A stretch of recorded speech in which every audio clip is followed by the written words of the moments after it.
We are officially with Tony Prince and Joe Evans on a just unbelievable moment in history once again, because we're going to go walk back down history and let all of you know how much fun it was getting this all started together. We are part of the, I should say these guys are the OGs, the original guys, original gangsters, whatever you want to call them. I call you the Los Originales. Hi, Tony. How you doing, by the way? I'm doing awesome. Thanks, Patty, And for Joe, having me. how are you doing? Doing good, Patty. Thanks for having us. Oh, I know. This is going to be so much fun. I really look forward to talking a little bit about our history. So for those of you that are watching for the first time, I'm doing these series of different types of bodyboarding videos, some with interviewees, like I did Guilherme Tomega. If you haven't seen that yet, go look at it. Regina Minetti, Pat Caldwell. I did Scott Evans and Joe. Wait a minute. Yeah, Scott Evans and Evans in there somewhere. Come on. And now we're going to keep our walk down OG Lane and talk a little bit about how much fun Tony Prince and Joe Evans and all of us had. So I hope you stay with us. And if you can't, you can always go back and listen to this later. I'm going to have it up on the History Channel, the BIM channel, YouTube, my website, and all kinds of different places. So thanks for joining. If you'd like to make a comment, you can type it right in there. We won't see your name unless you've registered with StreamYard, but that's okay. We can figure out what it is. And we'll have a moment where you can call in a little bit later. And Joe definitely wants to have some call-ins, right, Joe? It's always nice to talk to everybody. Because he's You're good always at my that favorite call-in person. Okay, everybody's talking to everybody. All right, here we go. All right, so let me ask Joe first. Joe. Yeah. Take your memory and just like twist it around and just ask yourself, when was the first time we met? Well, I remember it very clearly. It was Okay, good. it was a pretty strange day. It was in, I believe, June of 1977. Wow, you got a good memory. I was at Zuma Beach at the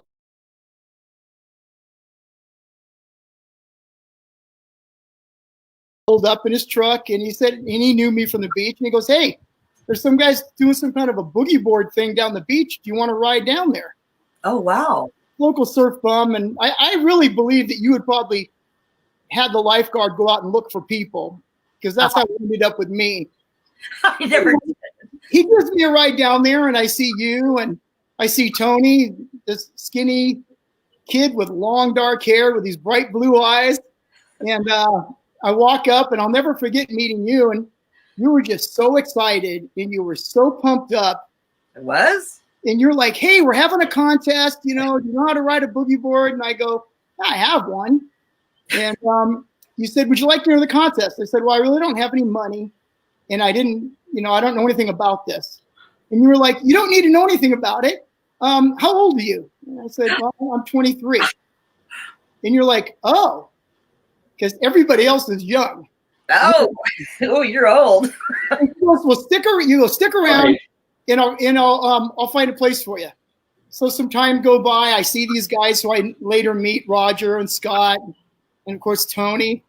And you end up calling me over, and you said, "Hey, if you'd like to be in the contest, you don't have to get charged anything. You're welcome to enter, but you have to ride with these AA guys who are the best in the state."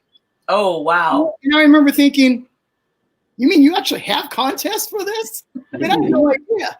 So I said, "Sure, whatever." And I remember clearly you said, "Don't be disappointed if you don't do well.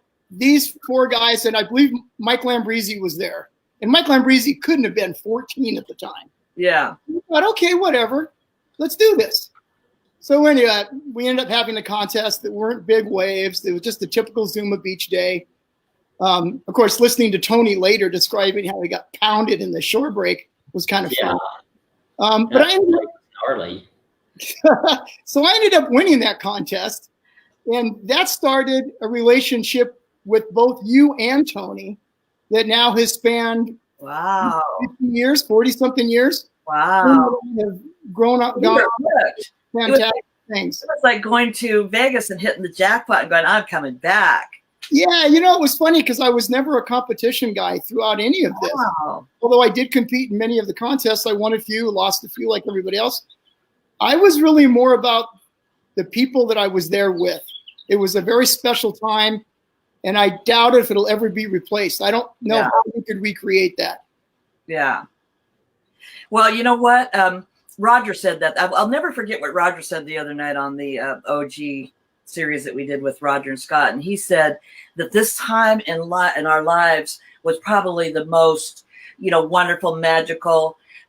Like I said, we didn't know we were making history, but we were there in the moment. I mean, in the very moment. And I can't even imagine how you felt when you won, because I just think that must have started it all, What really started it was you and Tony. Tony and I, at that contest, we immediately clicked. We were like, we knew each other. and I remember the first time he invited me to go down to San Clemente, and I went down there and I showed up, and they're catching these waves outside at T Street, and they're riding them for like 50 yards. And I'm thinking to myself, who gets to ride 50 yards? You drop into a barrel, you get hammered into the sand, that's boogie boarding. Right. So Tony really opened that up to a whole new world to me.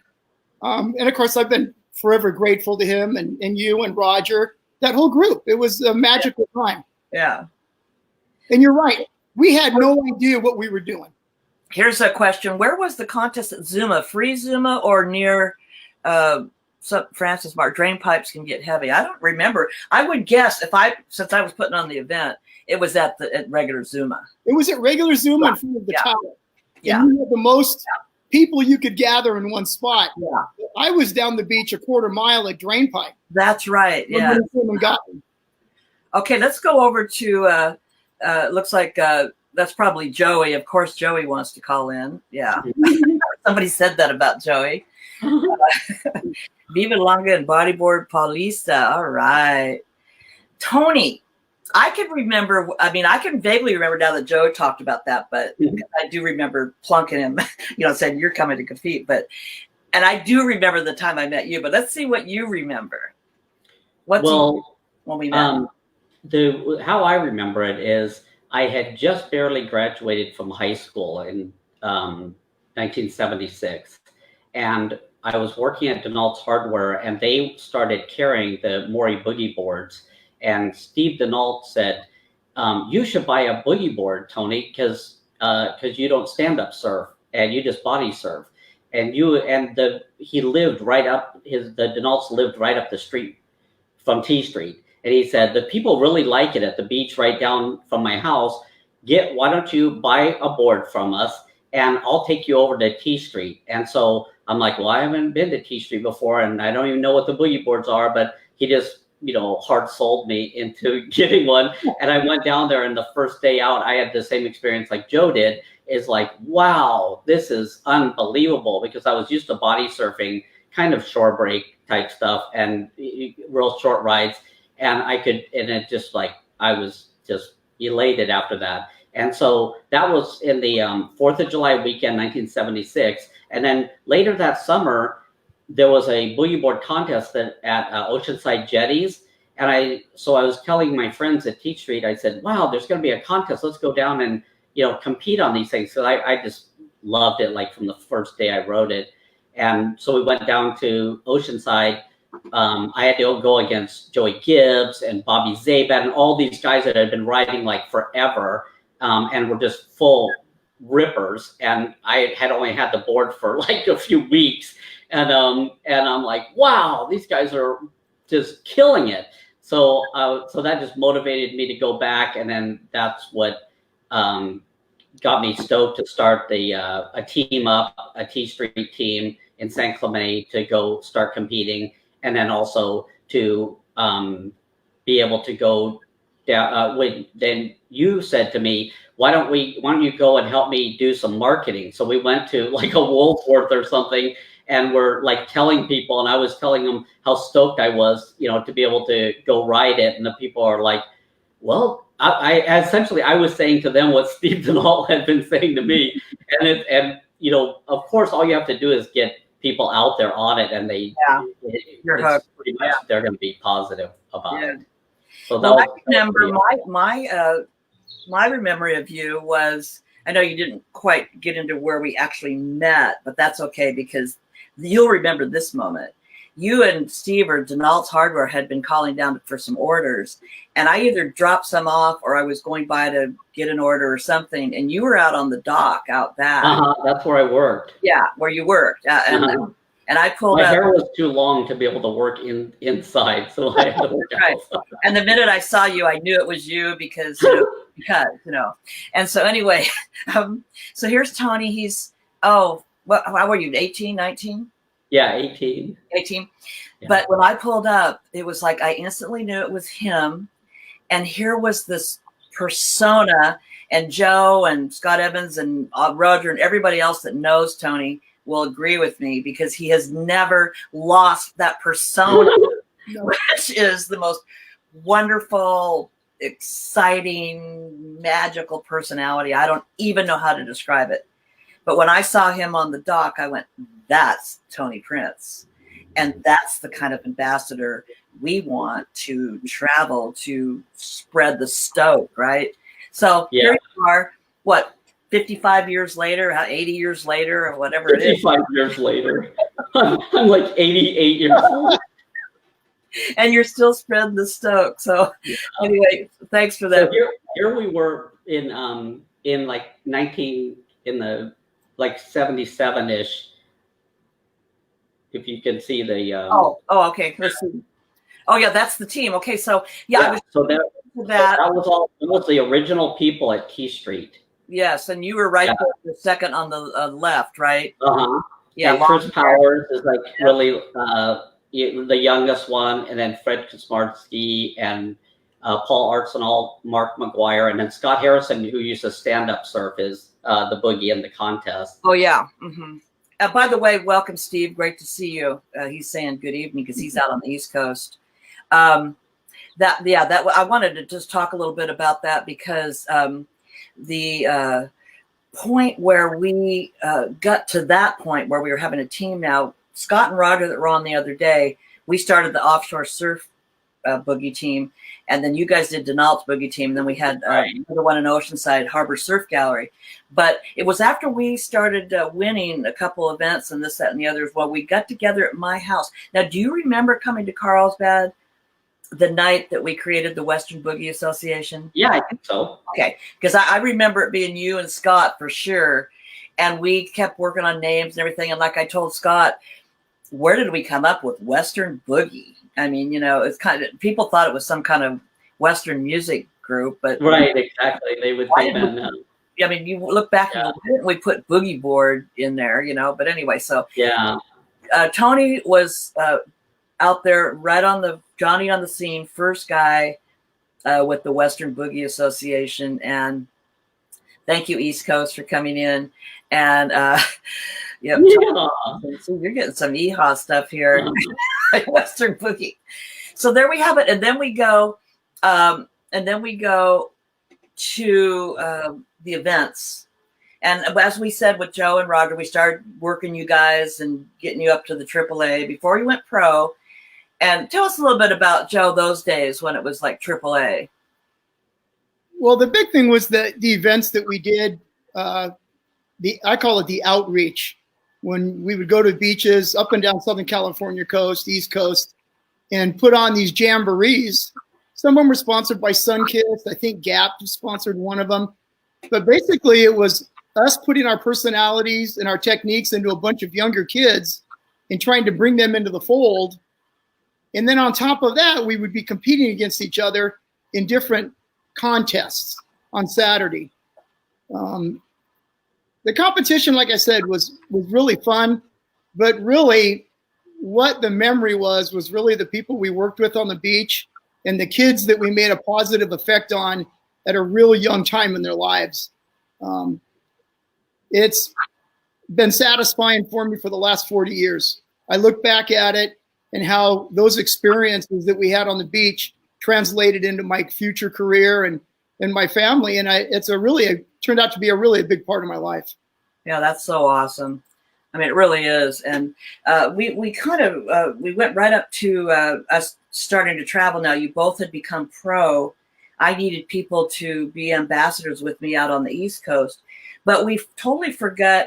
Let's just go back just a moment, because I knew you had you started. This is just backtracking into the kit board era. You started, Right. yeah. Yeah. Do you have I first had the rainbow one that was inside, that was on that picture that we had in the Sun Post. right? And then after that, I moved up to a kit board from the rainbow. Mm. So let's see if we Okay. can get that. Okay, so that's a kit board you're on there. Yeah, it had, I think, a blue bottom and a white top. And you made the board, right? Yeah, or somebody might have even made it for me. Yeah, that was before Denal. So I'm really sorry I bypassed that. No, it was after. Oh, yeah, it should have been after Denal's, because I think when I first competed in the first contest, I used my rainbow one because that was the very first one I got. And you've got a picture of Lloyd also, yeah. right? And I'll get that for you in just a second. Yeah. So basically, for those of you that are watching that weren't even born in these days, which just right, exactly, which is a lot of people. Blows me away that there's probably we're in our 80s. Go ahead. Because we're in our 80s apparently. Okay, so that's what a kit board looked like for so right, and that's the world body surfing champion Lloyd Meisenberg. Nice. Who still has his original kit boogie today that he must have made back in, I think, like 75, 76-ish, when they had those kind of skins. Nice. That's pretty epic. Yeah, it is. So so that there you went kit board, Denal's. We start the Western Boogie Association. And then also don't forget about our trip over to Hawaii. That was pretty epic too. That was before, and Pat and I talked about that, and so does Roger and Scott. That was when we now wanted to find out what was going on over in Hawaii. Spent a little bit of time on the East Coast, and we wanted to go and see like what's going on. Yeah, that was the troop there, wasn't it? So that was when the Doyle was just starting to get popular, and so Dale Dobson went over to Hawaii with us, and he was just killing it on the Maury Doyle, and then Bobby Zabad and Joey Gibbs. And that's like me just staring off into space, because I was just like, couldn't believe that Makaha was just off and that, let's tell everybody the water was making. Pardon me? Let's tell everybody who's who in the picture, because they don't know who. Okay, starting on the left is Joey Gibbs, and then next to him is Bobby Zabad, who everybody knows from BZ. Right. And then that's Clark Cedarville, right, sitting up on the trash can, and then Dale Dobson, and then the guy in the background, I forgot what his name was, but then there's Tom Maury sitting on the car, and then there's me like staring off into space, like I'm like hypnotized or like I can't believe I'm in Hawaii. I know. I actually remember that plane ride. So that's 1977. Yes. Yeah, December of 77. You can even see the cars look pretty like old school there too. Yeah, I think that's like a Vega or something right there. Scott says it looks like a Pinto. A Pinto. That is a Pinto. Yeah, I remember that. So anyway, so now we're things are starting to pop a little bit, and so we decided to go, and Tom had asked me to think about a way to get the East Coast opening up. Hawaii and California is looking good. Not good, but we're starting to open up. And this is in the my Days with Maury Boogie video that I just put up. If you want to go look at it, it's just fascinating how you can take 30 boards down to the beach. And these are people that had never seen a board. They've seen a raft, or something to a little styrofoam, type of board, but they had never seen anything like this. And so I show up with all these, I know all the girls, I'm way older than these guys, but I know all the girls thought these were like pretty rock star kind of guys. And so we go out and start putting on some promotions out there, and now go around the table and tell us who those people are. So that's me on the left, and I'm not sure who the other two people are. And then that's Roger Waller on on I the think there were East on the Coast car. guys there. Yeah, those were two Yeah. East Coast guys that came to help us. That was where the hotel was, like right on the beach, right where Yeah, we were. I remember that. We put all the boards inside, yeah, at night. Yeah, Awesome. that Awesome. was like Awesome. that was pretty old school right Yeah, there. that was really, really the day. And you can almost remember even some of the moments of those days. It was very awesome. And so now we're going out to the East Coast on a regular basis. We went, I don't know if any of you, I'm going to name some of the places and you can tell me if you went, but we went to Gilgo Beach. Now, that's in New York on Long Island. And I know that I do know that Bobby Owens went on that one because he was the only guy that was riding, standing up at the time. So when we showed up, there was a perfect little wave for him at Jones Beach. And he went out. This was a couple days before the event, and everyone started. I mean, you'd think, I don't even name somebody, Kelly Slater's shown up on the beach or something. He really drew a crowd. And that helped us in promoting the event because now we're, what's going on? What's going on? So Bobby was really pretty awesome to travel with because boogie boards in those days weren't, considered surfboards. And then we went to Delaware. We went to New Jersey, and Steve Jackson is a Jersey guy. He'll know that we went to out Tom's River, and then we came down to Wildwood and Seaside Heights, and then on down the coast to North Carolina and Georgia and Florida. Now, I believe you guys both, did you go to any of those up at the top, or did you all just go to Florida with me? Florida. Yeah, I went to Florida with you with Mike Lambrisi. That was one of the first ones. Okay. At Cocoa Beach.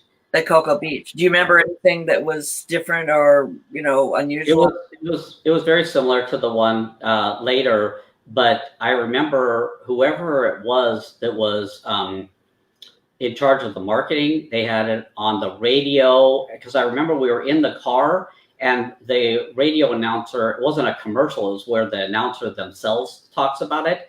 And he was saying something about, boogie boarding, and it's at Cocoa Beach. And somehow he said something wrong. And the person who was in charge of marketing, I guess, that was there in the car with us, he goes, remind me to not have to pay for that spot or something like that. And I was like, really? Oh my gosh, this is hardcore. And so then we went there and we're just like, Mike and I are just going like, wow, this is wild. That's heavy duty. Yeah. Well, and I think they had like billboards and stuff too. They had like billboards with it might have been like Bobby Zabad, like riding a wave on a billboard, and we drove by and I'm like, oh my gosh, there's a billboard with boogie board on it. Yeah. It was in the 70s, so that was pretty huge. Rad. Yeah, it was really huge. I remember because today you go, you see it here and there. I watch like HGTV and they're taking the boogie boards out of the garage and going down to the beach, and everybody knows. But in those days, people didn't know what that was. And who is this person right here that was the center of attention on the microphone at all the events? Oh God.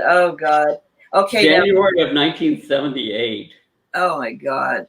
Well, that picture, I don't know if you know this or not, but that picture didn't make it to the album that they gave me when I left Maury Boogie. It was this thick, and it was every single picture of me on a microphone. Oh, geez. And and there's pictures of me like hair blowing, hair straight out, hair, with a hat on. Name it, and it's the whole album is me like that picture standing with the microphone. And the joke was Patty really likes her microphones. Right. You can't get it away from her. Right. Oh, I don't know about that. Well, I'll tell you, at the second Cocoa Beach one that Scott and I went to, Patty, you were a circus leader on the beach. There had to have been 2,000 people. Yeah. And they were gathered around everybody, and you had that microphone, and you were putting everybody in line. Okay, this group's going out next. This group's going out next. Oh, really? You were like a 3-ring circus going on. And then I remember, the second or third day, you walked out with this skimboard, this round skimboard, and you threw it to me, and you go, you and Scott go ride this thing. And we both looked at you like you are out of your mind. This is Oh, an ankle breaker. But Hi, Johnny. you ran that beach with such control and such enthusiasm. Those people in Cocoa Beach, they didn't know what hit them. They absolutely loved. And the advertisement thing got worked out after it got jacked up for Tony's crew because it was perfect for us. Well, just so we'll stay in sync with what we're talking about with that picture. Thanks a lot, Tony. I just want to show you that I got the Bad Mama Jamma. This is what I got for. I mean, people are still knowing me in microphones. There you go. Yeah, this thing does. It records. It does a light. Awesome. That's classic. It's pink. It doesn't. I don't know if it looks pink in the picture. It's hot pink. Patsy, here we go. Really? Anyway, can you believe that? You know that I'm still known for my microphones. Yeah, I kind of do. That's right. Still like talking to old microphones. Thank you, Scott, for saying. I think you're talking about me. You still look the same today. Yeah, old lady, grumpy old lady. I know. Yeah. All right, so let's go on here. What do we got, Tommy? This is how about that picture? Yeah. Okay, so who is that riding the skimboard? Isn't that Chris Powers? No, that's Matt Archibald, Archie right. Air, world famous surfer at T Street. He was just ripping on, and he's the one who showed me this picture the other day. And he goes, "Don't you remember? You got a picture of me when I was like 10 years old, skimboarding at T Street." And I was really stoked that Craig Labuse was, used the picture that I shot, for the post. Beautiful shot. And I think that might be Bobby Zabad that's in the on the little inset picture too. That's awesome. That is really awesome. You know, to have that kind of accolade. And Scott's saying that was what kind of a word? That was great. Absolutely, Scott. Right. I know. If it takes somebody like Matt Archibald to be able to ride it, there's an issue. Yeah, it's not as fun for kids as the as the Maury Boogie would be. Well, like I said, time's running and going so fast. We can walk down memory lane, but I want to ask you guys. All right, so let's start with Tony. What would you say, like now today? What is one real quickly, like as fast as you can think? Would be the most memorable time you had in that era? Well, I would say it depends what era we're talking about. I would say about where we're traveling and lights, action, all that. Well, I would say it's kind of a tie because those pictures that we got going to Hawaii, by far that was the biggest deal because I'd never even been there before. And we get there, and Joey Gibbs says to me in the middle of the night, like somehow he woke me up, or I was awake, and all you heard was this rumbling of the house. And he goes, "Do you hear that bass? That means it's huge. It's gonna be huge tomorrow." And I'm coming from head high T Street, and the next day it's 25-foot face at Waimea, and Tom Maury is saying, "Okay, that's where we're going out." And I'm like, "Oh, this is no way that I'm going to do this on my very first day in Hawaii." And Joey Gibbs goes, "I'll go out." So he goes out on a kit boogie. And I said, "I'll just sit on the beach and shoot pictures of you." So I just shot pictures of him. And then the wind picked up and the surf got even more crazy on the North Shore. So that's when we went over to Makaha, and then I got to go out there. That was just heart-stopping, really, the whole time we were there. It was just really totally rad. Well, that's neat that you can bring that up, in your, in your little brain, and that comes up first. What about you, Joe? Well, if we're going with that era and not going past 1980, I'll cut it off at 80. The beach jamborees were a big part. Honestly, I think going down to Black's Beach with Tony and going out at Big Black's Beach and realizing that there's more to life than a shore pound at Zuma Beach was really eye-opening for me.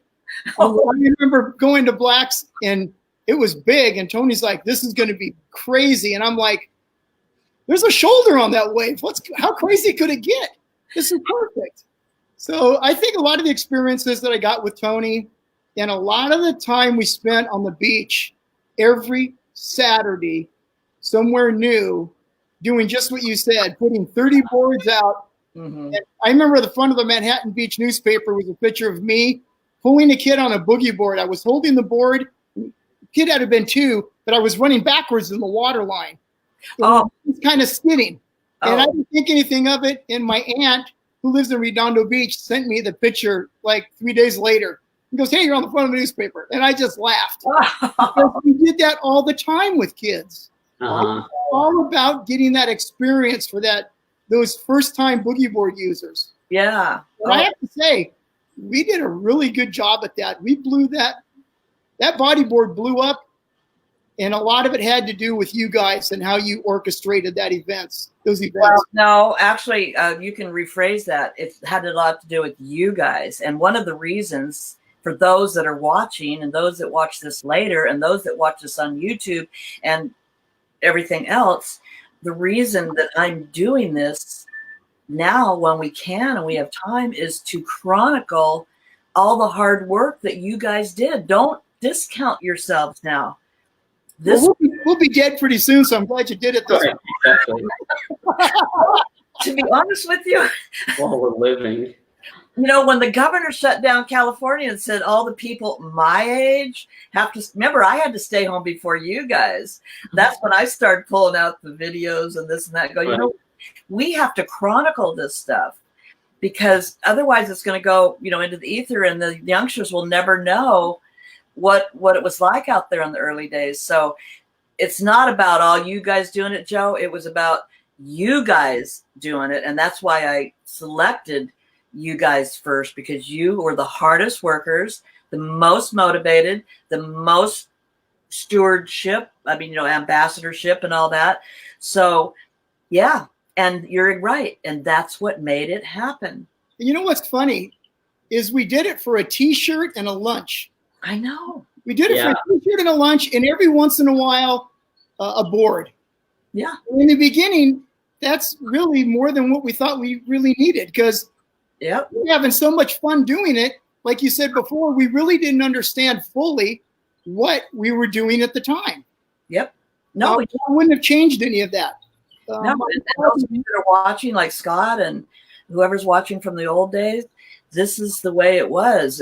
We just did it out of sheer enjoyment and joy for the board. And that was what Tom's mission, when you talk to him today, that's exactly what his vision was. It wasn't about 80-foot Bali. It wasn't anything like that stuff. It was about mom, dad, kids getting into the ocean and enjoying. Because remember, the original sticker said, "Enjoy Maury Boogie." Right. Yeah. So it's evolved and everyone's evolved. So that's cool. And the board has become now a body board and not a boogie board. And that's cool. It's all good. But you guys went from there and, of course, went on to, get married and have careers and this, that, and the other. So what happened? Well, Patty, can I just say something about Joey and I in those early years? Sure. If you see the picture, I just had a couple pictures to share. Okay. Of me and Joey in the early years. Do you see that one? Oh yes. Yeah. Okay. So what year is this now? I think that's a Mach 7.7. So when did that first come out? That might have even been a really, really early Mach 7.7. Yeah. Because that picture's from like 81. Yeah, that was very fun. So, very fun. So we enjoyed off-road riding in like dirt bikes and stuff, as well as surfing. And so because of our love for doing that, that's what led us up to the other thing that I wanted to mention. Mm-hmm. And that was when in 1991, when there was going to be a total solar eclipse in Baja, we took our boogie boards and our motorcycles and we went down there and we could just ride on the beach for miles and miles with nobody as far as the eye could see, way down, like 3/4 of the way down the peninsula. Mm-hmm. We had huge beaches all to ourselves, and we had our boogie boards on the back of our three-wheelers, and then we got to watch the total solar eclipse happen as it went across the Baja Peninsula. And we were so stoked. I was the one who was telling Joe that it was really going to be a big event, and he was like, okay, whatever, you know, I'm game. But then after he saw it, he was just like really, really stoked. And so he said, when's the next time that's going to happen? And I said, well, it's going to be up by our house 26 years later. It's going to be up in like Washington, Idaho-ish area. And so Joe's like, we're there. So 26 years later to the day, you know, that Joe said that, we wind up in Idaho watching the second total solar eclipse that we had ever watched. And this time we brought our wives with us, and so we got to just see the epic sun, you know, the moon, you know, eat away at the sun and go behind it. So that just shows you that the relationships that start off early from boogie boarding in the 70s, then, you know, still as of, you know, this year, you know, we're still doing things together. And the thing that we had in common, you know, is boogie boarding all that time. And then also in motorcycle riding and stuff like that. But we would have never run into each other motorcycle riding, but we did run into each other boogie boarding a lot, because we did all the jamborees and we did the contests and stuff like that. So that was, I mean, Joe's, you know, an epic ambassador for the sport. And he's just incredible for, you know, trying to help the next generation, whether it was with boogie boards or as a police officer. He did the DARE program and the off-roading, and you know, so he's just you know, an ambassador to the goodwill of children, you know, growing up everywhere. His whole career has been. That first picture that you put of the eclipse, circa whenever that was, 70. 91. No, the first one was 91. Okay. Yeah. I remember, Bim, you had asked me to. You were just like the day down on, you know, the docks at Denalt's. You gave me same energy and said, "Oh, Patty, I'm going to do this eclipse," and you know, and I'm just like, okay, whatever, you know, I'm doing that a big deal? on the beach. Okay, eclipse, what the, you know, and so it came back. The photos came back, and it just made. And then you wrote the story. It made for such a nice story. You can see that it was a 2-page spread in there. Right. Solar eclipse and a bodyboarding magazine. But because you two, as bodyboarder, you know, young guys now stand together as semi-old guys, you know, got together and went down on this trip. So I thought it was a fascinating story. But full circle, come around a couple of years ago when I set out to go to Wyoming to see the solar eclipse. Now you're telling me you're over in Idaho, and I'm inching my way from Colorado down through Wyoming, doing everything I can to get there so I can now experience this phenomenon with you guys. And I remember I made it 150 miles just south of where you guys were. And I was just trying so hard to get there, you know. Yeah, there were a lot of people went up to that, huh? Yeah, I had to pull over, and I remember it was Little America, Wyoming, to watch it. I just couldn't make it to you guys. But for me personally, Tony, for you to ask me to do an eclipse story in a bodyboarding magazine, okay, whatever. And then to come around full circle, and then you guys still together in Idaho, and I'm on my way to the eclipse. I mean, that's pretty. It probably doesn't mean anything to anybody else, but to me, it just goes to show that these foundational relationships that we had with the boogie board, and Tom probably can't even fathom what he created on our relationships. When you think of, you know, not just the board, but what he created as far as us bringing us all together.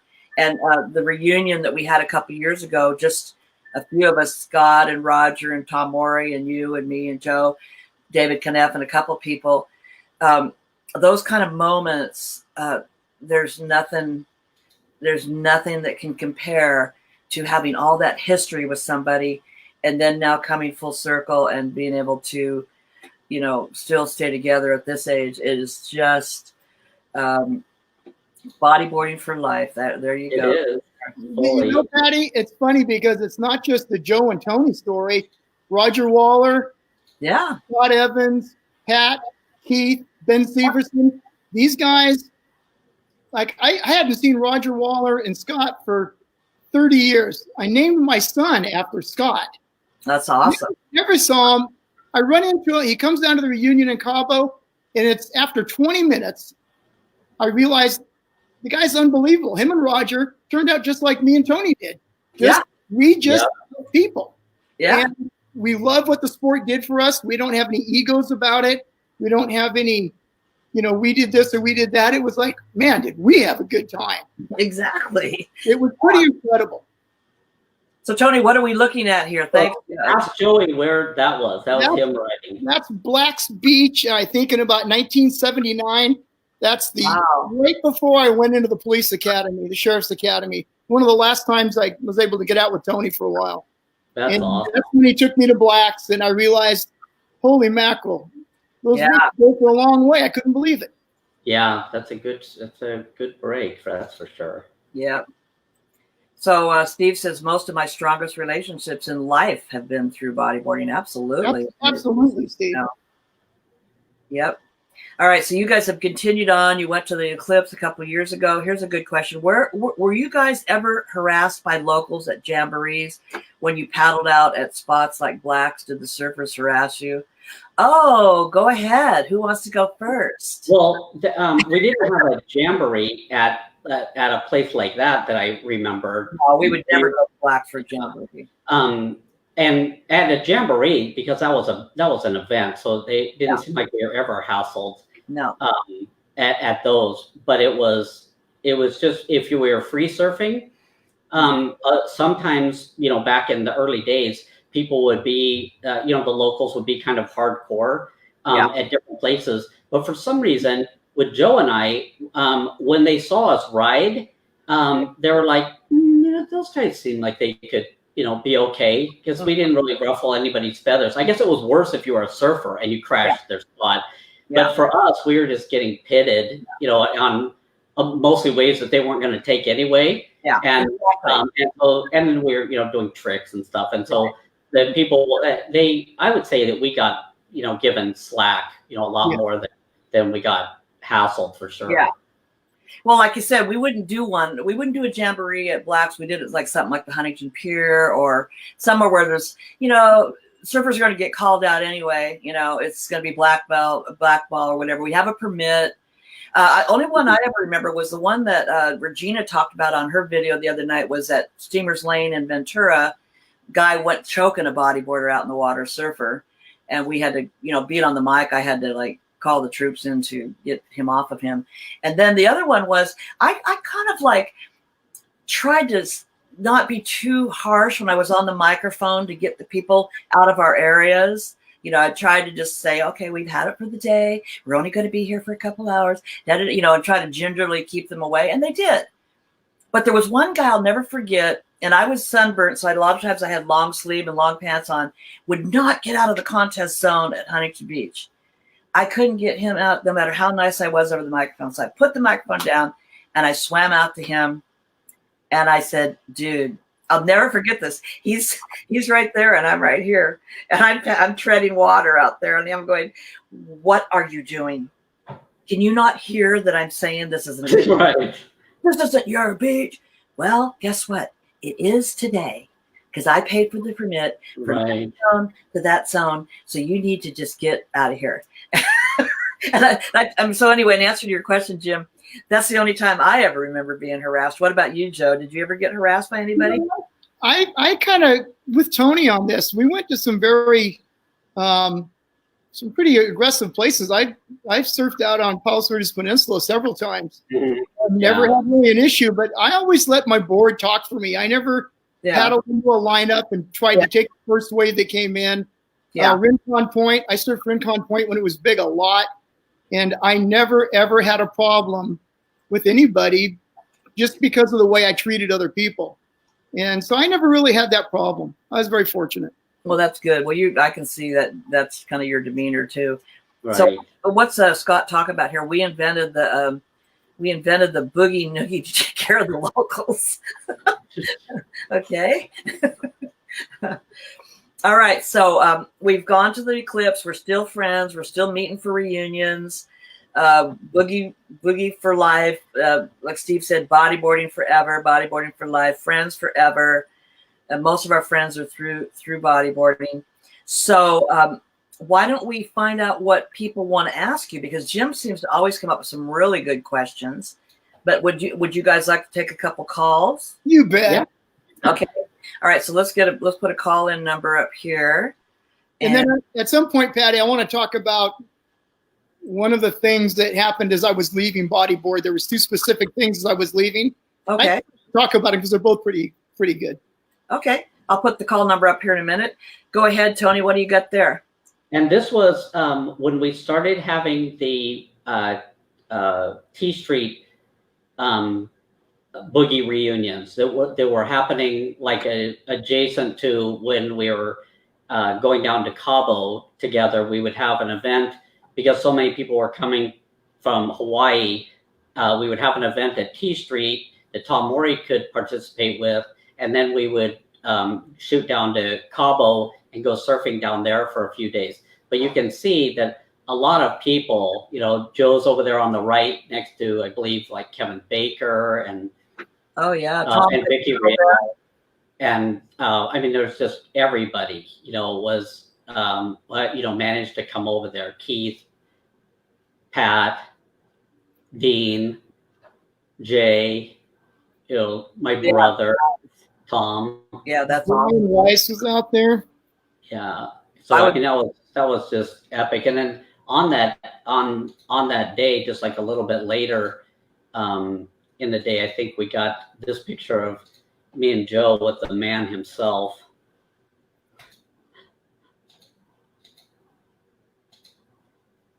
Let's check it out. Oh yeah, that's a great picture. There. Yep. That's historical right there. Tom Yeah. Warren. Yeah. Because he was it was thanks to his creativity that that Joe and I ever met, or we wouldn't have, and that really would have been a loss for me to not have ever met Joe Evans. That is so and I'm sure everybody who knows him feels the same way. Oh yeah. Yeah, he was one of my mentors, so yeah, definitely. Big wow on that one, yes. Yeah, slightly, huh? So so Tom really, I think for me anyway, when I asked him to, please take the honor of being my mentor, because you did everything for me. He taught me everything about business. I mean, everything that went on in my life, I always went back to the boogie board. And let's see what you got here. Oh, there you are. Oh, that's nice. Is that is that Cabo? You taking a picture down in Cabo? Yeah. Mm-hmm. So when we go down for our reunion in Cabo San Lucas, Joe and I usually only go in the water for a little while, but the other people like Keith and Dean and Pat and Parker, Cameron Steele, the Laumans, my brother Tom, some of the people from T Street, they're out there for like hours, Scott and Roger. And so we're on the beach shooting some pictures, but we would go down there, just like Scott said, it's still dark out. We would walk down to the spot, get all set up, and then as soon as the sun, came over the hill, we would just start shooting at full blast. And then later on, we would have a slideshow and nice. and watch the pictures, and it was just just epic fun, just incredible. People were probably so grateful to be in tout with you because of your honker cameras there.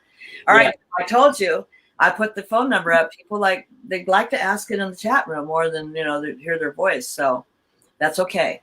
But if you do want to call in, ask Tony a question or Joe a question, it will be on the recording. I do not have to use your name if you don't want me to, and we'll ask them if they have any questions about the past. But right now, let's just talk for a minute about where we go from here. What when you think of let's go. Start with Joe. When you think of boogie boarding in the future, what do you think of? I think that there needs to be, and I don't have the answer, but there needs to be a concerted effort to redesign the promotion to young people. Let's find out who it is. The hotline. Batman. Scott Evans, you're on the line. Hey, well, I'm just calling in because I want to say I miss these guys and you, Patty. You know, it's nice to see all these things. So this is awesome. And do you have any questions for anybody? These guys, I don't have any questions for these guys. I just want to know when we're going to get together again. That's my question. Oh, Soon. what are we going to get together again? Let's see. Do we have anything planned? I don't know. Well, of course, we're in quarantine right now. No. This is going to go down, like when you look back at this years later, like 50 years, like when we look at things 50 years, they're going, quarantine. What are they talking about? March, April, May 2020, folks. Anyway, Scott, how are you doing today? Doing good. We just enjoying work still and enjoying these videos from everybody. It's been awesome. Yeah. Yes, they're watching yours too. I'm putting yours all over the place. So, Scott, for those of you that are just tuning in, is one of the OGs, also the original guys out on the trail promoting bodyboards and boogie boards. So, a lot of history amongst all of us. And thank you, Scott, for calling in. Appreciate it. No problem. I didn't want to leave you with no calls. Yeah, I think you. Yeah, you and Joe. You're good. Okay, thanks. All right. Bye-bye. Take care, guys. Okay. There you go, Joe. There you go. We lost Tony. Yeah, what happened to Tony? Oh, now I lost you too. What? Oh, Tony's gone. Uh-oh, what happened? Eclipse. Oh, the eclipse. All right, so we'll find out what happened. Oh, here he comes. There he goes. Where is he? Okay, so anyway, I don't know if that phone call had something to do with it. It's interesting. The minute I hung it up, Tony went bye-bye. Maybe those two are on a line that, work together. I don't know. But nope, he is not around. Nowhere to be found. So, okay, so let's hope that he comes back. Here he comes. Sure. Here he comes. So, what do you think about the future? I'm back. Well, I think that Skipped out for a second. for the sake of the sport, we need to have a concerted effort to get out to the youth. And I'm really encouraged by some of the forums where I see guys on the East Coast and Jay Riel doing camps on the West Coast. Uh-huh. And I think that if people want to see money come back into sponsorship, the only way you're going to get that is to have the masses of people buying boards again, like we had when we first started. It's an easy thing to say. Mm-hmm. I think it's a difficult thing to maybe do. I think things like this might help. I think tutorials by current pros would also be good. Having pros showing up at the beach, not just when there's 10,000 people on the beach, but when there's 50 kids there. Show up, sign some boards, jump in the water with these kids, drag them around with you. Yeah. Those influences, those personal influences are what's going to make the difference. Yep. And, that's kind of what Guilherme said the other day, too.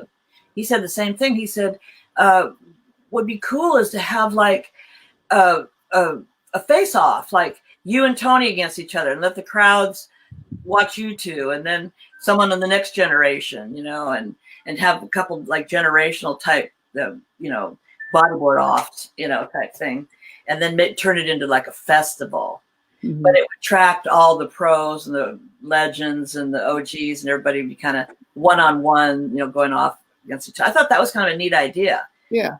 But someone in the young group has to start it. There's got to be someone that's really on fire, that's just loves it like all of us did, to take that energy and that work and spend all those hours. It has to be, like someone like that. And so that's kind of like we're putting the call out. I know Joey Gregory up in in Orange County is doing some camps this summer. You mentioned Jay. Pat was talking about him and Ben and some guys over on Kauai are doing the Boogie Board Classic. They're actually calling it a Boogie Board Classic. And that's pretty cool, you know, because a lot of people, the new people coming up, the younger people, that's all they know it as, a boogie board. If you say, hey, you know, if you go down to all these little 6 and 8 year olds and everything and say, come on down to this event, they're not going to know what they know. Boogie board. They think that's a boogie board. Right. So there's Tony having a use a backup camera. Oh, okay. That looks good too. All right. So what about you now, Tony, before we lose you again? Tell us about what you see the future happening in the future. Yeah, I think that a big deal would be to just get everybody, get a bunch of young people on boogie boards, or, you know, people of all ages really. So if there was something like a jamboree where at one of the events it could be the Maury Boogie, and at another event it was like you know, a different board manufacturer, but they just did that kind of thing up and down the coast in the summertime, and just let people ride, you know, take out whether it's tri boards from like e-body boarding, but just everybody has an event somewhere where they do essentially, you know, a one-day thing like the jamboree, and then maybe they do 2 or 3 of them. That would spread the cost out from the different manufacturers. But the main thing would be if people would just get on it, on boogie boards, and then be able to ride them, they would realize that it's a lot of fun, and then they would, especially those young people, then they would be able to, you know, get better and better, and then maybe somehow there could be a cooperative to be able to, you know, finance more of the professionals on a tour. Yeah. Well, that sounds about right. We've got a question coming in. When you went to Hawaii, were there a lot of other guys bodyboarding at Makapu and Waimea? And in the last one of these, there was a mention of a run-in with Pat Caldwell. Were there a lot of high-level riders in Hawaii at the time? Did you expect that, or was it a surprise? Okay, so that's probably coming off of the one about being harassed out in the water. What do you think? Yeah. I mean, when I went to Hawaii early on, there was there wasn't really, like, Joey Gibbs was the only person on a boogie board that was out at Waimea. And then I don't think I saw anybody else on a boogie board when we were at Makaha, but then I believe there was a contest. That was the Haleiwa contest or something. Then there was some people on there, then a lot of people, and they were doing really good. But I did not, at that time in the 70s, in the late 70s, I didn't get a chance to meet like Pat Caldwell or Keith Sasaki or, you know, any of those. But as we got into the 80s, then Keith was coming over to California to spend the whole summer, and he must have only been like 17 or 18 years old. He and Mike Stewart came over and stayed with me in San Clemente, and we just went to T Street like every day, you know, for the whole summer.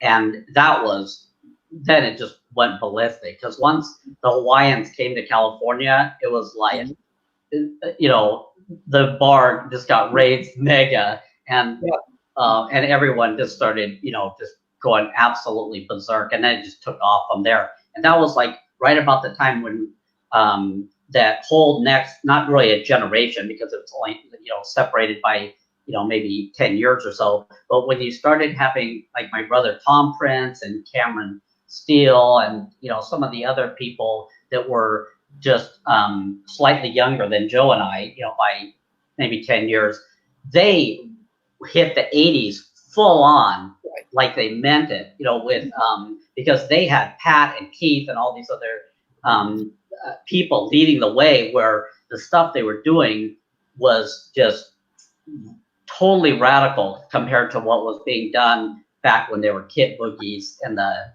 70s. And, you know, we barely made it through the red edge boards, and by the time we got to the Mach 77, then it was, Keith Drobning, Pat, just, El Rolo, Madness. It just, took off. And so when we go to the reunions, Joe and I are the full old guys, but the other people who are still like in their 50s, they still ride at a really super high level of performance. They did not get really that much worse, over the course of a long time, over 30 years. Yeah, we got a good question coming in here, and I don't know if either one of you want to answer it, but I could give it a shot. It's up to you. Anybody want to take a grab at it? Yeah, I will. Okay. I think that we need to have success with surfing becoming an Olympic sport first. And I think that needs to get settled on more than just one Olympiad.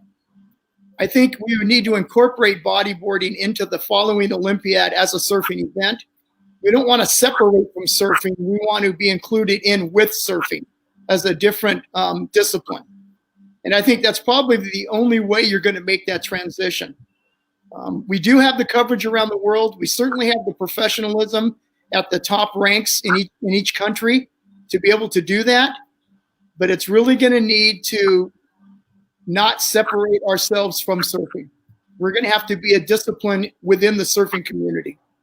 Okay, that's a really interesting take on it, and it makes a lot of sense. What about you, Tony? Yeah, I would say, it's a pretty big deal to even get surfing into the Olympics. Right.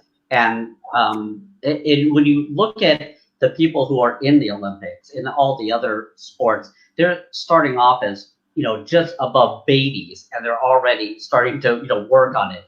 And so you look at the people who are surfers, a lot of them are really young, and they start off surfing, and then they get better and better and better. Next thing you know, they're on the pro tour, and, now they're competing at a world-class level. So if I don't know what came first, the chicken or the egg, but if we could get the kids excited about bodyboarding and have a stair step into professionalism in the sport, then you would have the similarity to what the other people are doing at the Olympics, where they're starting off young and then learning and learning. The difference is that like in gymnastics or something, where it's hard for the people to compete, once they're a certain age.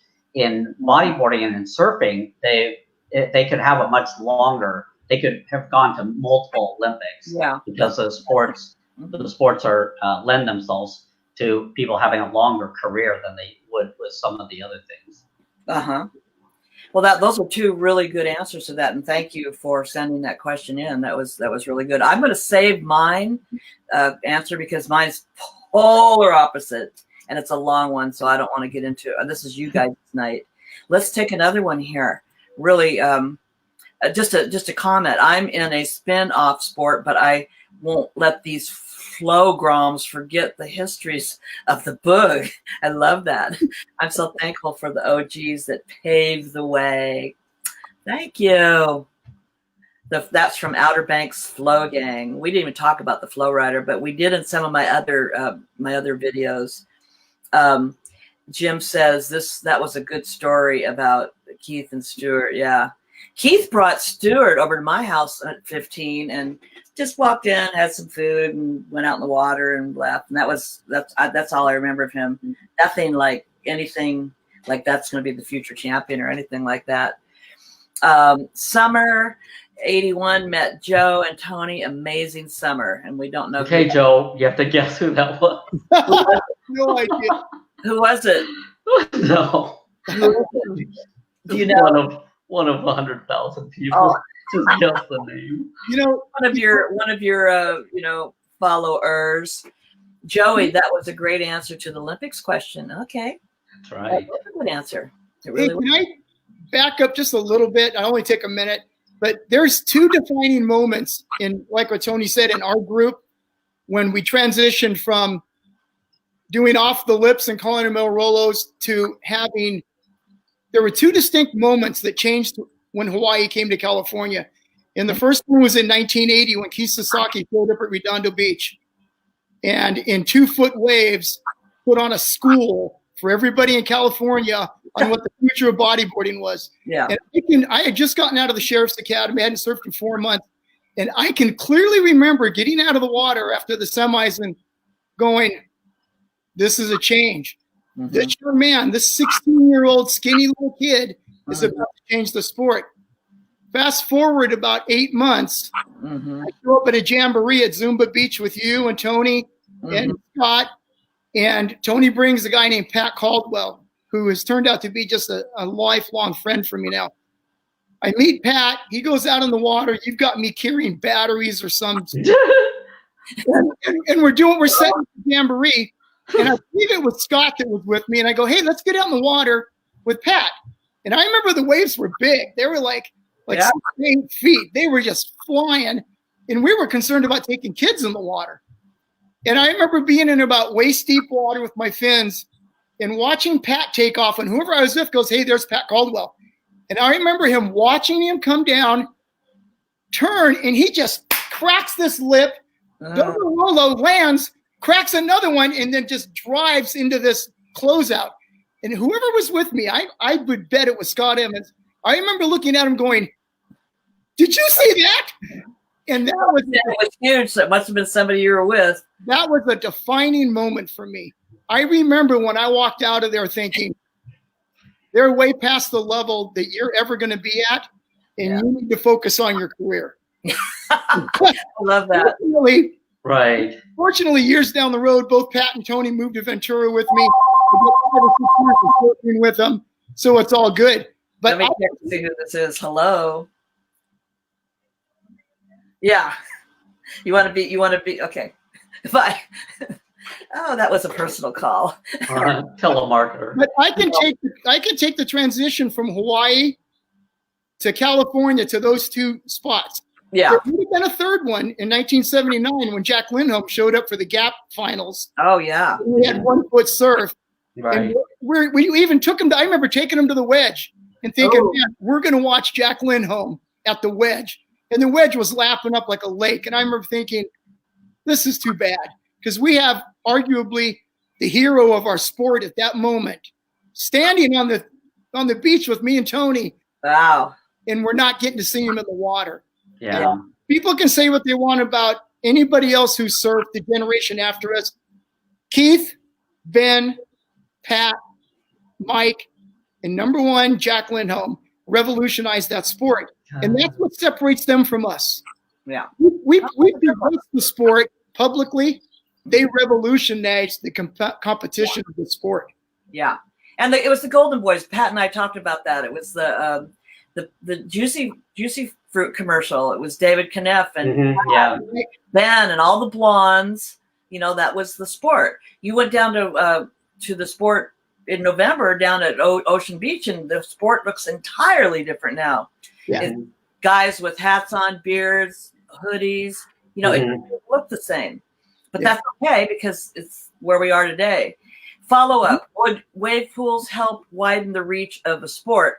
I totally say yes to that. In fact, I think that's kind of where we went wrong and get into the Olympics, because the flow rider was originally, created. Tom Lochtefeld, who was a very good friend of Tom Morey's, built that to, do set waves where you'd have to do like for example, snowboarding, when they have the pipe, they all have to go in the same pipe. Yeah, they go and fix it and groom it and everything, but it's the same, you're competing in the same conditions. And I think that's where wave pools could have helped if we pushed that a little bit harder, get us to the Olympics. Because in a track and field, they're all doing different sports, but they're in that segment. Ocean sports could be a segment, but it still has to have its own uniqueness. And I think anyone that's into flow riders or anything like that, that's our future for Olympics. Anything that allows you to put a body on a boogie is what's going to promote the sport. Yeah. Just like the old advertising from 1977. Put your body on a boogie. Absolutely. Whether it's in a wave pool, whether it's on the beach, or whether it's skimming down a sand dune behind an Odyssey, that is what's going to promote the sport. Mm-hmm. Okay, I'm getting a whole bunch of comments here. Hold on. let's see. Of course, it was a closeout at Zuma. Caldwell was the one who wrote the Summer of '81 comment. Oh, okay. All right. Greetings from Los Cabos. Oh, Good show. Boy, puedo hablar en español. ¿Cómo estás? what a great thing that was to be in Cabo and have all the locals show up that first year. Oh, quiero ir este semana, este año. Anyway, there you go. Thank you. Greetings to you also. I think I've got through most of these. Let's see. Yeah, we got some good ones. So do you feel we're coming to that point where all of us did in our interviews where it was like we've gone through a lot. It's an hour and 15. It's a lot to watch and take in. But do you feel like there's anything that we might have missed? I'll start with you, Joe. No, not really. I think that I really wish the luck to the pro riders out there. And I really hope that we do have somebody who can step up to move the sport forward. Okay, good. The only thing I would ever change, I heard you ask Scott Evans about regrets. I have one. When I left for my career, I did it too abruptly, and I did not stay in good enough communications with the people that I really with. And it took me 30 years to get back to Scott and Roger. Yeah, you were so career-minded, yeah. And I'm very remorseful of that. I'm not happy about that. Wow. I didn't have it with Tony because we stayed in touch, but I could have done as a person, I could have done a better job staying in touch with you and some of the other people. Because we did our little reunions here and there. That was cool. Much love, Pop. That's my son, Scott. Okay. That's the other Scott Evans. Scott Evans. Well, great. You're getting a lot of love here tonight. This is awesome that you guys are getting so much participation. There'll be a lot of hundreds of people watching this later. And I have a suspicion that they kind of go along and just pop in and listen to the stuff and all that. So I try to pack everything we can in. Is there anything else, Tony, that you'd like to add to tonight's video chat? Well, I'd really like to just say for sure thank you to you for everything that you did for getting allowing us to have a avenue to use our enthusiasm for bodyboarding. I mean, like Joe said, if we all we did was get sandwiches to go and work all day, and then of course Joe got double meat because he carried the battery, but being able to have you get that all started was so fantastic for us. And then because I had a love for photography that I had already been doing from the time I was in high school, I just so much appreciated Craig Libuse, the art director for Maury Boogie, saying, Tony, these pictures aren't good enough, but just shoot some more. And then when he would have an assignment like we had I was gonna show you that the Menahuni. Like when a new board would come out and he would have and he would have a poster that had to be made for it, then he would go like, okay, Tony, here's an assignment that we have, and I'll give it to you, even though he could have given it to anybody, because everybody, all the pros for Surfer Magazine and stuff would have normally done it. So here we had all done at T Street and then a swimming pool up at Presidential Heights. But we have again Matt Archibald, famous surfer, Sean Red, Chris Powers. We had just ripping it out there on it, and the Menahuni came out with just it didn't even have skin on the bottom. I don't think did it. No, it was a piece of foam, and then they had the piece of foam around the edge. I remember because Arlo did one of the, my son did one of the photo shoots in the pool also. He's on one of the posters too. So awesome. Mm-hmm. Yeah. But so look at your career, like Scott's, Joe's biggest regret is, he had a career. It was a very awesome career. But this other part of him was bodyboarding. And now, what's really cool, I think, about what's happening today is everyone's coming back for full circle. You've got the vintage, boards, a page on by vintage stuff. You got the vintage people up here on a video that young Groms are watching, which is really cool. You got all these vintage everything, you know. So it really, I guess, doesn't matter that you did leave, Joe, because now here we are back full circle again. And Tony's had this brilliant career from day one. Mm-hmm. And just awesome, just totally awesome that you, you know, are still shooting some of that stuff that I put up on some of my pages. It's just some of the most incredible photography.